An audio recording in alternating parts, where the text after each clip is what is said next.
It's time now to check your money with America's Money Maven, Vicki Brackens. Vicki Brackens is the president of Brackens Financial Solutions Network, LLC, and a registered representative of LPL Financial, member SIPC. Good morning. Buenos dias, Vicki Brackens. Bien, you? Now, you can stop with the gracias. Muy bien, gracias. So what happened? What happened, Vicki? Oh, I'm doing great, George. Okay, I've had a good week. We've had up and down weather, but for Syracuse, okay, it's not too bad. But most of all, I think that we can all say that we have been exceedingly blessed for this week. I stopped and I thought about, what are we going to discuss this week? Because we're always thinking about new topics and things of that nature. And it dawned on me, guess what this week is? This would be normally tax week. Yes, okay, this would normally be tax week. So rather than talking about tax preparation, which we've done some segments on that, I thought it might be a little interesting for us to actually talk about why. Why do we pay taxes, and how did this system all come about? What's the history really around the tax system itself? And as you probably know, and most people who are listening know, that if you think about it, taxes are really, since 1950, individual income taxes have been the primary source for revenue for the US government. That is where the money comes from. But it's such an interesting topic, and there's so many juicy details. And I'm going to read a short segment for you. So just kind of sit back and absorb, and then we'll have a discussion about it at the end. So since 1950, individual income taxes have been the primary source of revenue for the federal government. Together with payroll taxes, which are used primarily for your Social Security and Medicare, income taxes make up roughly 80% of all the federal revenue and are the fuel for how the government runs. Now, the history of income taxes in the United States goes back to the Civil War. Mm-hmm. When Abraham Lincoln signed into law the nation's first ever tax on personal income, and that was really being used to take care of the war efforts. After it was repealed, a decade later, Congress tried to reinstate it again in 1894, enacting something called the flat rate federal income tax. But the US Supreme Court ruled that it was unconstitutional because it didn't take into account the population of each state. And then in 1909, Congress passed, here's one of those amendments again, passed the 16th Amendment, which allowed the federal government to tax individual personal income regardless of the state's population. The required number of states ratified this in 1913, and America has been required to pay federal income taxes ever since. By law, though, any American who has a gross income of over $10,000 or $25,000 for married couples of filing jointly, or who earned more than $400 as far as self-employment, must file a federal income tax return. There are a number of circumstances that may require you to file in different forms. We're not really going to go into those, but basically, if you've earned $10,000 as an individual, $25,000 as a couple, or $400 as self-employment, you are subject to the income tax rules.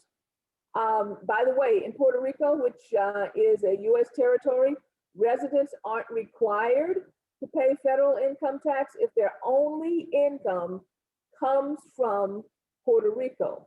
But they do pay Social Security, and they have Social Security and Medicare taxes. And they do have an import-export and commodity taxes, which really account for about $3 billion a year in tax payments that they have.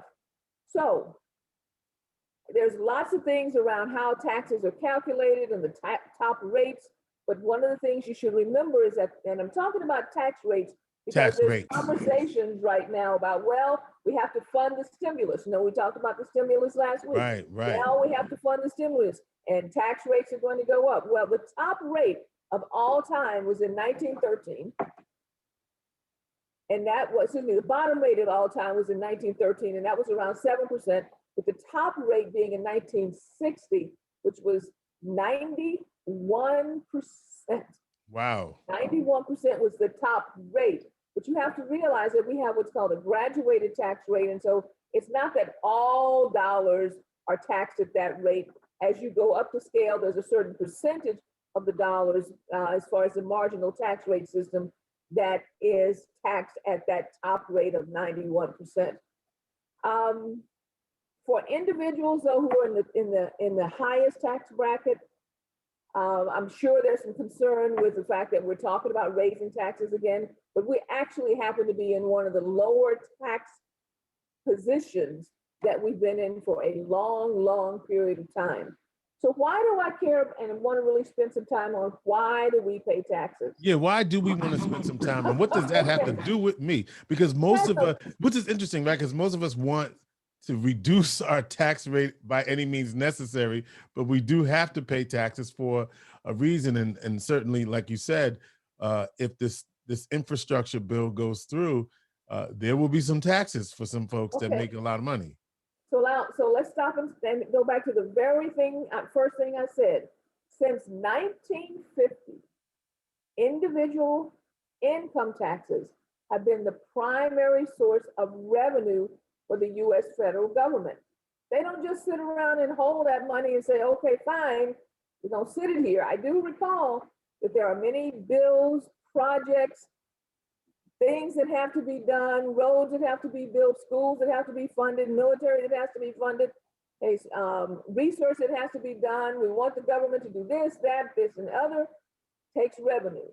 Now, I don't necessarily nor to say that everything that they approve or everything that, as far as the way things are partitioned out across the country, are necessarily exactly the way I would do it. But the bottom line is, if we continually look to our federal government, state government, municipal governments for services, their services require revenue. Here's what I want you to do though. Get more involved in understanding for yourself what the bills and the tax levies are being used for. Don't just rely on what we read in snippets. Or what we hear from others. Because it's kind of like, remember that game we used to play in school, George, where the teacher would stand at the front of the room and whisper something into one person's ear, right, and then you whispered it to somebody else, and that message was supposed to come back around. Yeah, telephone, I think was that game. What's it called? Okay. And by the time it got back to the original source, it was a totally different, totally different thing. Do the research yourself. Really make sure that you understand not just what's being told to you, but what the meat of the subject matter is around how your tax revenues are being spent. Make sure also, though, while I got you, May 17th is the new date for filing. That's right.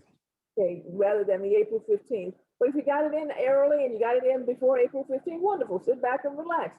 But May 17th is the cutoff this year. To get out to your tax preparer, or if you do it yourself in TurboTax or online in some online system. And by the way, if you have issues and need tax preparation done, but you don't necessarily have to have the revenue or have the money to pay a preparer, go see the United Way. United Way is helping people with that? Yes, United Way has set up special systems to help with preparation for taxes on a reduced or no cost basis. Well, George, that was a lot about why we pay taxes. Again, if you have additional questions, feel free to give me a call. Area code 315-930-4499, or reach out to us at info@brackensfsn.com. Of course, follow us on Facebook, like us on YouTube. And at this point in time, I'll say, George, our plate is full.